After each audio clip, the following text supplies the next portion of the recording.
Hi students, TG EAP set 2025 entrance exam ఎవరైతే రాయాలి అనుకుంటున్నారో వాళ్ళు అప్లికేషన్ పెట్టుకోవడానికంటే ముందు ఇక్కడ మీరు చూస్తున్న ఒక 9 డాక్యుమెంట్స్ అయితే రెడీ చేసి పెట్టుకోవాలి. ఎందుకనంటే ఈ యొక్క తెలంగాణ ఈఏపీ సెట్ 2025కి సంబంధించి నోటిఫికేషన్ అన్నది రిలీజ్ చేయడం జరిగింది. సో ఈ యొక్క నోటిఫికేషన్లో మీరు ఆన్లైన్లో అప్లికేషన్ పెట్టుకోవడానికి ఈ ఫిబ్రవరి 25 డేట్ నుంచి అయితే స్టార్ట్ కాబోతుంది. అంటే 25/2/2025 నుంచి ఆన్లైన్లో అప్లికేషన్ పెట్టుకోవడానికి మీకు అవకాశం ఇచ్చారు. అలాగనే ఈ అగ్రికల్చర్ అలాగనే ఫార్మసీ, ఇంజనీరింగ్ ఈ 3 స్ట్రీమ్లకు సంబంధించిన డేట్స్ని కూడా ఆల్రెడీ అనౌన్స్ చేశారు విత్ టైమింగ్స్తో పాటు. సో ఇప్పుడు మనము అసలు విషయానికి వెళ్దాము. ఈ యొక్క డాక్యుమెంట్స్ ఏమి రెడీ చేసుకోవాలి అన్న దాని గురించి. అయితే ఛానల్కి కనుక ఇప్పుడే కనుక వస్తే మాత్రం ఛానల్ని సబ్స్క్రైబ్ చేసుకోండి, వీడియోకి ఒక లైక్ చేయండి, అలాగనే వీడియోని షేర్ చేయండి.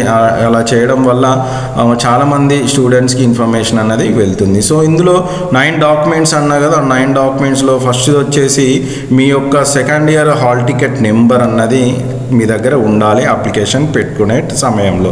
లేదనుకుంటే మీ హాల్ టికెట్ని ప్రింట్అవుట్ని మీ దగ్గర పెట్టుకోండి. నెక్స్ట్ విషయానికి వస్తే ఈమెయిల్ ఐడి.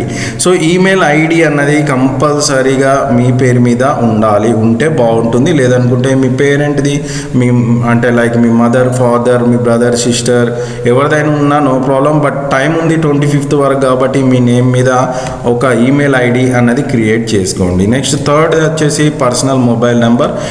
మీకంటూ ఒక పర్సనల్ నెంబర్ ఉంటే కనుక ఆ నెంబర్నే ఇవ్వండి. బట్ ఆ నెంబర్ని కంటిన్యూస్గా రీఛార్జ్ చేస్తూ అంటే రన్నింగ్లో ఉండాలి. మీ నెంబర్ రన్నింగ్లో లేదు, ఉండదు అనుకుంటే మీ పేరెంట్ నెంబర్. బట్ గుర్తుపెట్టుకోండి, అప్లికేషన్ పెట్టుకున్న డేట్ నుంచి మీకు సీట్ వచ్చేంత వరకు అంటే సీట్ వచ్చి అడ్మిషన్ అయ్యేంత వరకు కూడా ఆ నెంబరు వర్కింగ్ కండిషన్లో ఉండాలంటే రీఛార్జ్ చేసుకుంటూ ఉండాలి. నెక్స్ట్ వచ్చేసి ఫోర్త్ వచ్చేసి hall ticket number of SSC. అంటే మీ 10th యొక్క హాల్ టికెట్ నెంబర్ లేదనుకుంటే దాన్ని ప్రింట్అవుట్ తీసుకొని పట్టుకొని వెళ్ళండి అప్లికేషన్ పెట్టుకునే సమయంలో. నెక్స్ట్ వచ్చేసి date of birth. Me date of birth certificate ఉంటుంది కదా, డేట్ ఆఫ్ బర్త్ సర్టిఫికేట్ని తీసుకొని వెళ్ళాలి. Next caste in case of SC, ST, BC candidates. Okay, ఇక్కడ గుర్తుపెట్టుకోండి, క్యాస్ట్ సర్టిఫికేట్ అప్లికేషన్ నెంబర్ అన్నది అవసరం ప్రస్తుతానికి అప్లికేషన్ చేసేటప్పుడు. సో తర్వాత మాత్రమే అప్లోడ్ చేయాల్సిన అవసరం ఉంటుంది. ఇక్కడ మీకు ఇవన్నీ కేవలము మీ యొక్క డీటెయిల్స్ ఎంటర్ చేయడమే, ఇక్కడ అప్లోడ్ చేయడానికి అయితే అడగడు మిమ్మల్ని అప్లికేషన్ చేసేటప్పుడు. ఇంకొకటి ఫిజికల్లీ హ్యాండిక్యాప్డ్ లేదనుకుంటే capped or NCC, sports or EWS economically weaker section, ఇలా స్పెషల్ కేటగిరీలో కొంతమందికి ఉంటారు కదా వాళ్ళ యొక్క డీటెయిల్స్. నెక్స్ట్ వచ్చేసి income certificate below 1 lakh or above 1 lakh or below 2 lakh or 2 lakhs above, ఇలా కొంత కండిషన్స్ అయితే ఇవ్వడం జరిగింది. బిలో 1 lakh కానీ ఎబో 1 lakh కానీ బిలో 2 lakh ఎబో 2 lakh ఇలా మీ ఇన్కమ్ ఏది గుర్తుపెట్టుకోండి. ఎస్సీ, ఎస్టీ, బీసీ వాళ్ళు కావాలంటే మాత్రం కంపల్సరీ బిలో 2 lakhదే సర్టిఫికేట్ తీసుకోండి.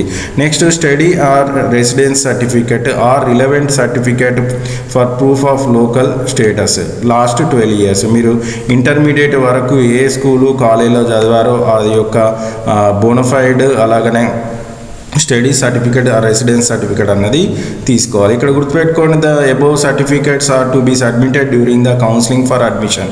ఇక్కడ పైన ఏదైతే చెప్పిన 9 సర్టిఫికేట్లు అన్నది మీరు అడ్మిషన్స్ కౌన్సిలింగ్ చేసే టైంలో ఇవ్వాలి. నెక్స్ట్ వచ్చేసి it is mandatory for candidate to have their personal email ID.